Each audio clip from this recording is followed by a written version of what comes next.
One small Jamaican town is about to become the Caribbean's next big airport hub, and almost no one's talking about it. In this video, we are going to look at how a quiet transformation in Negril, Jamaica could redefine tourism across the entire Caribbean. With a new $460 million international airport planned for nearby Little London, travelers will soon land just 15 minutes from Jamaica's famous 7-Mile beach. But beyond easier access lies something much deeper: new jobs, local business growth, environmental questions, and national aviation reform. We'll explore why this is happening now, how it compares to past airport models, and what it really means for the island's future. If you're a fan of Caribbean adventures or just curious about how infrastructure can shape economies, this is something you'll want to watch closely. Make sure to subscribe, because what we're diving into is one of the boldest, most transformative projects ever undertaken on the island. So why Negril, and why now? To understand why this is such a monumental moment, we first need to grasp why Negril matters so much. Located on the far western edge of Jamaica, Negril is a slice of paradise that has maintained a tranquil charm even as tourism has exploded elsewhere. Its legendary 7-Mile beach isn't just a pretty postcard, it's a living, breathing cultural experience. Tourists flock here for barefoot luxury, boutique resorts, eco-tours, and that undeniable feeling of serenity. But getting to Negril hasn't always been so serene. Currently, the only major international gateway is Sangster International Airport in Montego Bay. And while it's an efficient airport, it sits about 80 kilometers, or roughly a 2-hour drive, away from Negril. For many visitors, particularly high-end travelers and families, that long, winding, and often uncomfortable drive is a serious deterrent.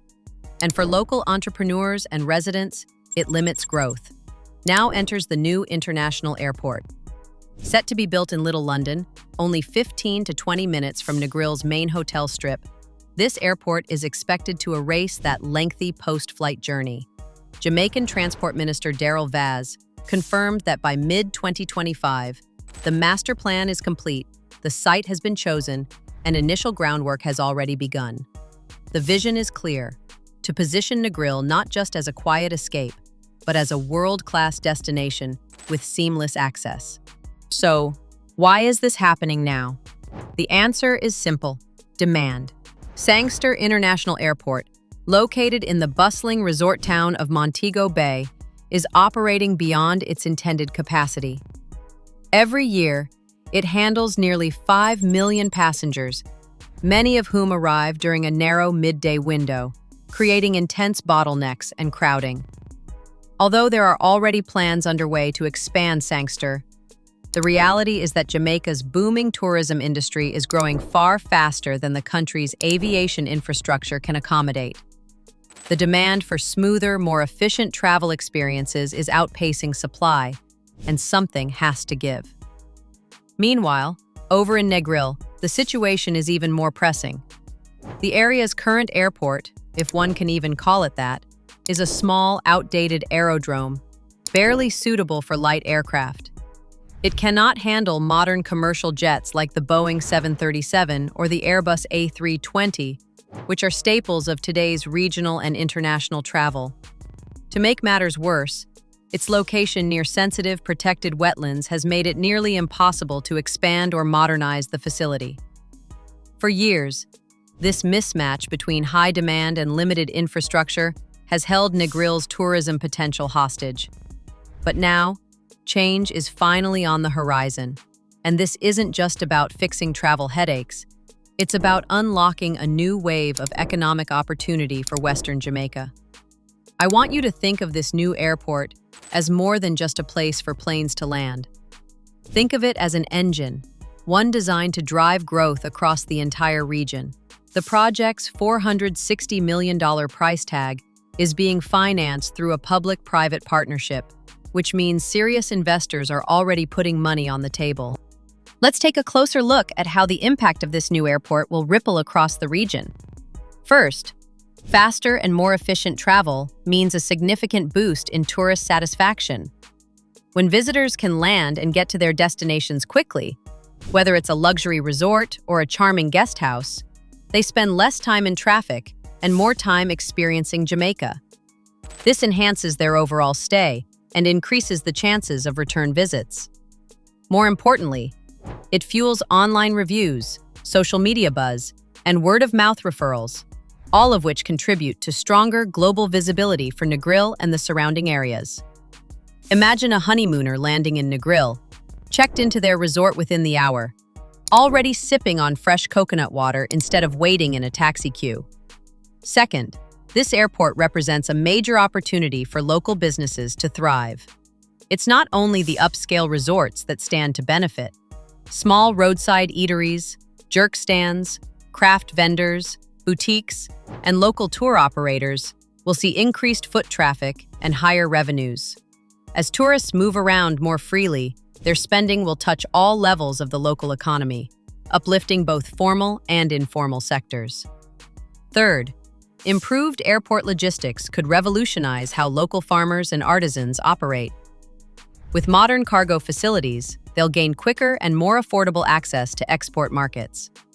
This opens doors for fresh produce, handmade crafts, and other local goods to reach international buyers efficiently, driving rural development and income. Lastly, the benefits will extend beyond Negril.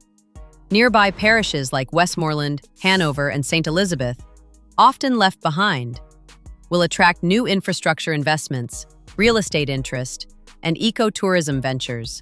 According to the Jamaica Gleaner and Loop Jamaica, this mirrors successful transformations seen at Kingston's Norman Manley and Montego Bay's Sangster airports. Those projects thrived under similar public-private partnerships, setting a strong precedent for Negril's vision to follow. So, how close is this from happening? More than you might think. The Jamaican government has already signed off on the master plan, including comprehensive environmental reviews, land analysis, and airspace coordination. The site at Little London was selected specifically for its flat terrain and distance from protected wetlands, reducing the risk of major environmental opposition. The Public Investment Committee, PIC, is currently finalizing the appraisal phase. This includes reviewing funding models, examining long-term operational costs, and formalizing the legal framework needed to get shovels in the ground. Land acquisition is already underway. A private-public partnership model is in motion, with private investors expected to play a major role in construction, airport management, and long-term operations. If current timelines are met, groundwork will begin by March 2025, with full construction likely starting soon after. The anticipated completion window is late 2026 to mid-2027, an ambitious but achievable goal if political and environmental hurdles are managed carefully. Let's take a closer look at some of the challenges that could potentially stall the progress of the Little London Airport. No major development project moves forward without encountering hurdles, and this ambitious airport project is no exception. One of the most pressing concerns is land acquisition.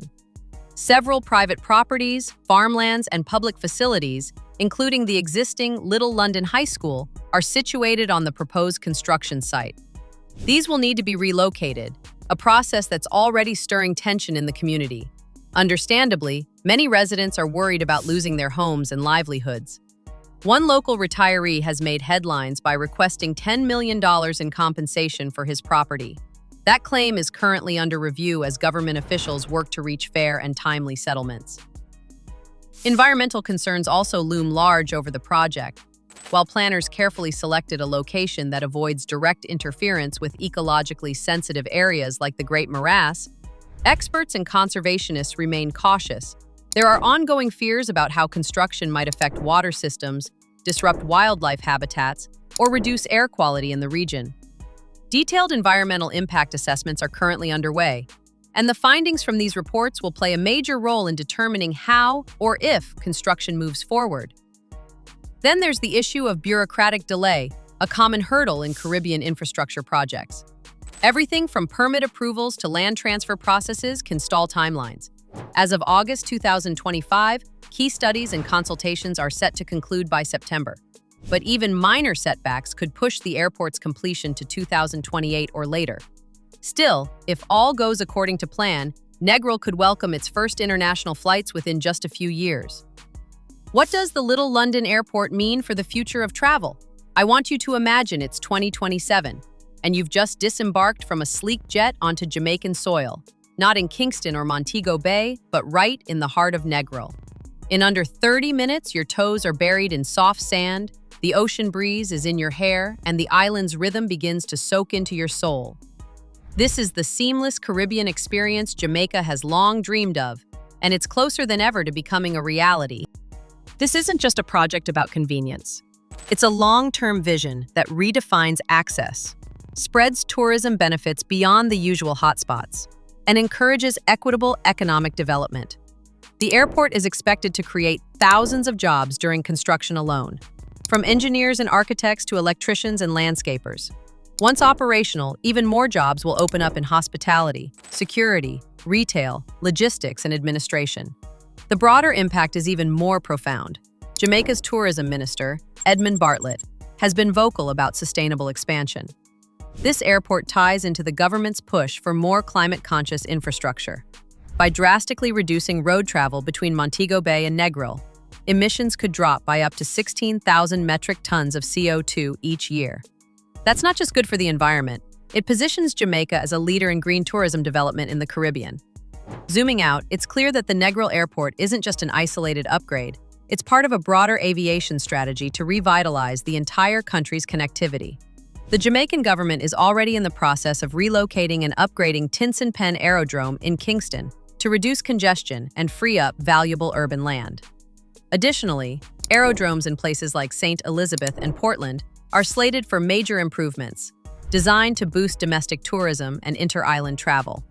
The estimated combined investment into these projects exceeds $500 million. This speaks volumes about Jamaica's belief in air travel as the heartbeat of its tourism-driven economy. By linking more regions of the island by air, the government is actively decentralizing tourism, encouraging cultural exchanges, and empowering local businesses. Over the next 24 months, the focus will be on transitioning from blueprint to building site. Critical steps include securing all environmental approvals, finalizing land acquisitions and relocations, and locking in the terms of the public-private partnership that will oversee construction and long-term operations. Once construction begins, likely in early 2026, the goal is to deliver the airport within 18 months. Of course, infrastructure projects rarely follow perfect timelines, but with political will, international investment, and community cooperation aligned, the stars are as aligned as they've ever been for Negril's transformation. What's in it for everyone? For the average traveler, this airport means shorter travel times, smoother vacations, and the ability to squeeze more enjoyment into every day. Families will appreciate the lack of long road transfers.